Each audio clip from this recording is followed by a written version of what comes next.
bom dia, Senhora Presidente, Senhoras e Senhores Deputados.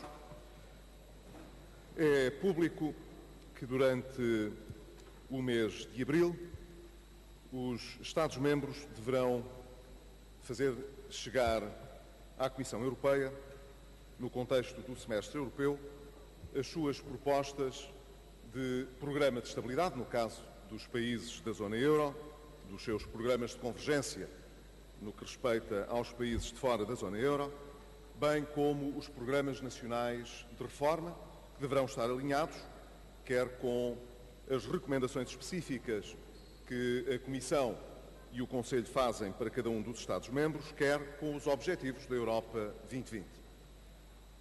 O Governo português, como é sua responsabilidade, aprovou ontem, em Conselho de Ministros, os dois programas, o Programa de Estabilidade e o Programa Nacional de Reformas. Fizemo-lo de uma forma politicamente alargada, na medida em que procuramos envolver na sua participação os agentes sociais, os agentes económicos e também, evidentemente, os partidos com maior responsabilidade, a começar, portanto, nos partidos com representação parlamentar.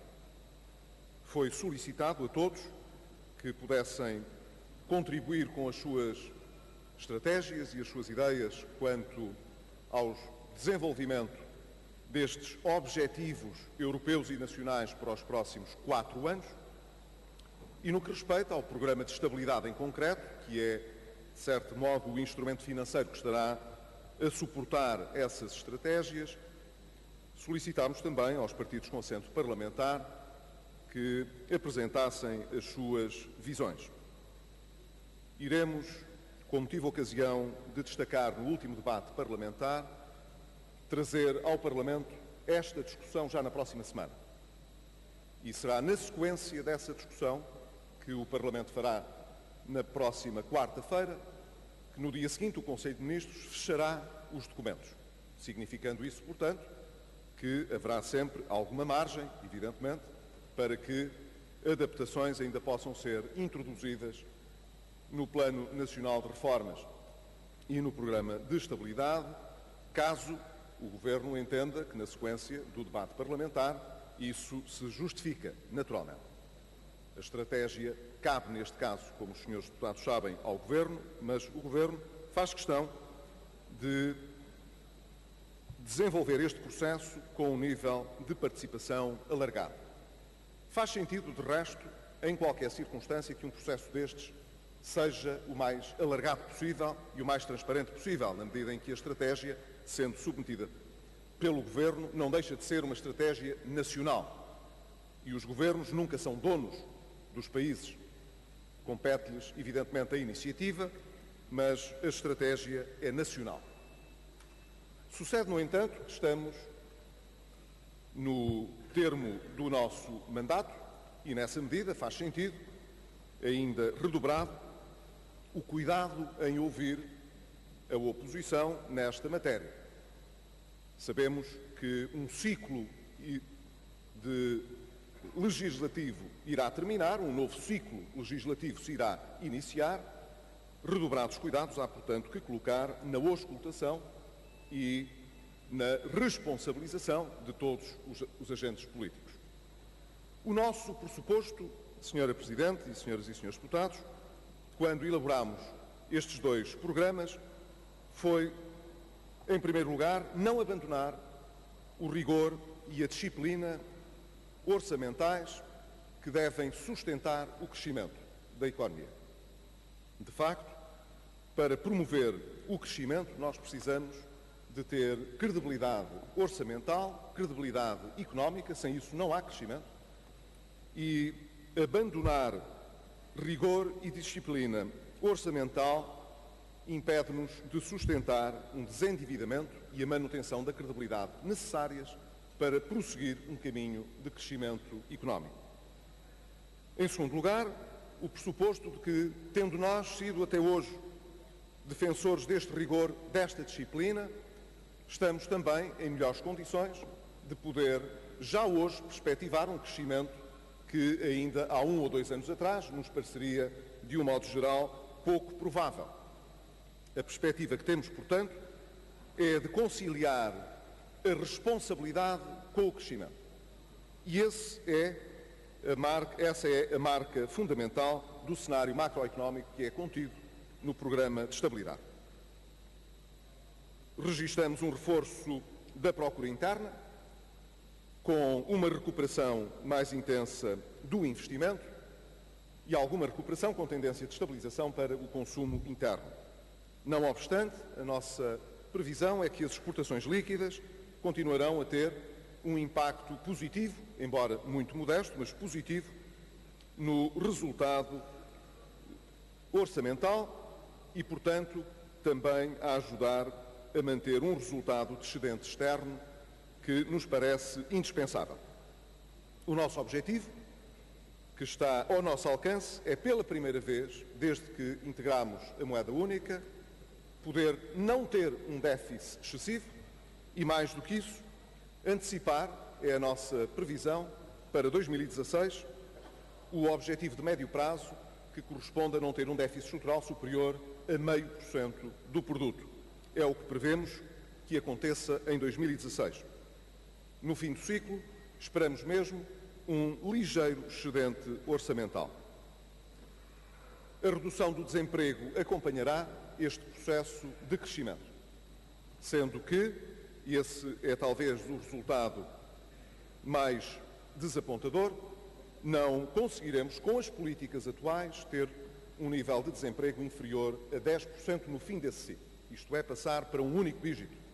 O que significa, portanto, que teremos ainda, seguramente, de investir mais em políticas estruturais, noutras políticas estruturais que nos ampliem a capacidade de reduzir o desemprego estrutural para valores abaixo de 10%.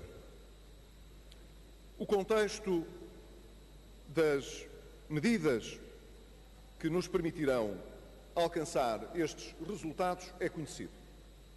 Foi anunciado ontem, no briefing do Conselho de Ministros, pela Sra. Ministra de Estado e das Finanças. Iremos manter a disciplina orçamental, desagravando as medidas extraordinárias que tivemos de implantar durante todo o período do ajustamento e da assistência económica e financeira. E isso irá ser feito de forma gradual e irá ser feito de forma equitativa perante todos. Perante os funcionários públicos, perante os contribuintes em geral, perante as empresas, perante o setor energético, que foi particularmente afetado também pelas medidas de redução do déficit que tivemos de utilizar.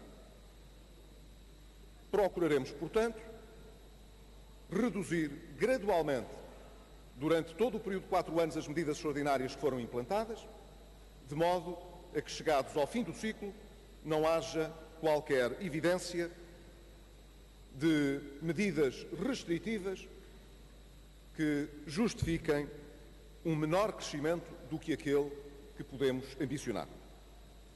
Sinalizamos também a nossa vontade de, na próxima legislatura, fazer uso da flexibilidade orçamental consentida pela interpretação do Pacto de Estabilidade e Crescimento feito pela Comissão Europeia.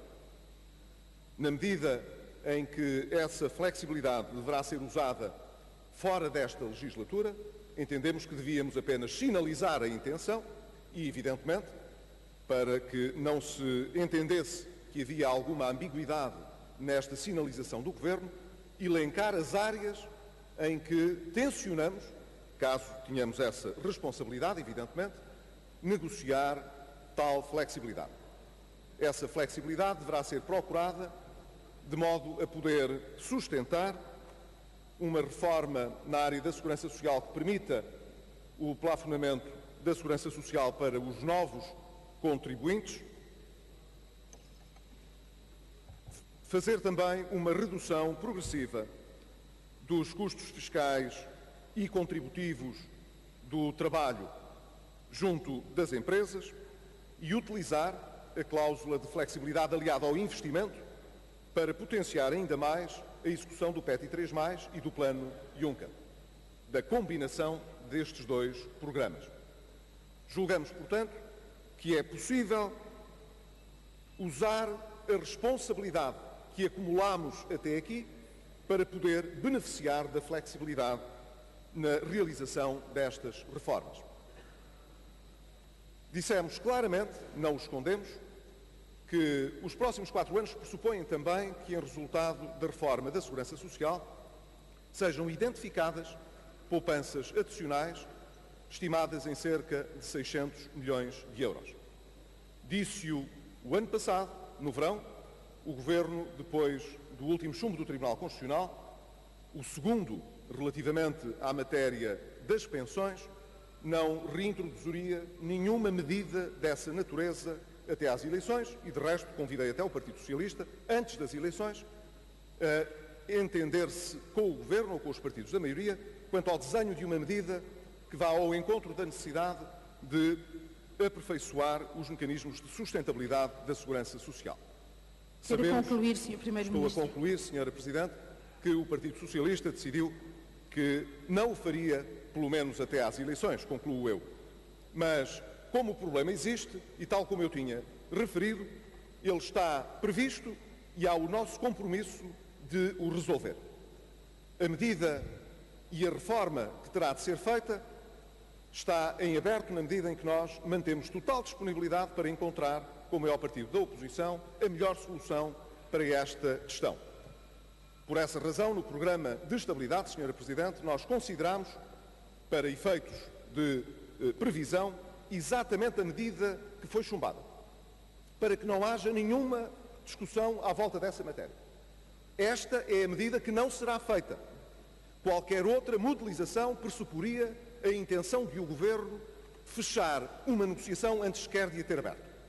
Portanto, estamos disponíveis para resolver um problema que vale 600 milhões e falo-emos, evidentemente, com o Partido Socialista ou sem o Partido Socialista, mas achamos que o devemos fazer da forma mais alargada possível. Queira concluir, Sr. Concluo então, Primeiro-Ministro. Sra. Presidente, dizendo que o país terá, nos próximos 4 anos, de acordo com o cenário macroeconómico que nos parece responsável e equilibrado, a possibilidade de retomar um crescimento mais robusto do que aquele que teve nos últimos anos, resolvendo os principais desequilíbrios internos e indo ao encontro das expectativas dos portugueses, de talvez ter uma recuperação que possa parecer lenta, mas de uma recuperação que será segura. Muito obrigado.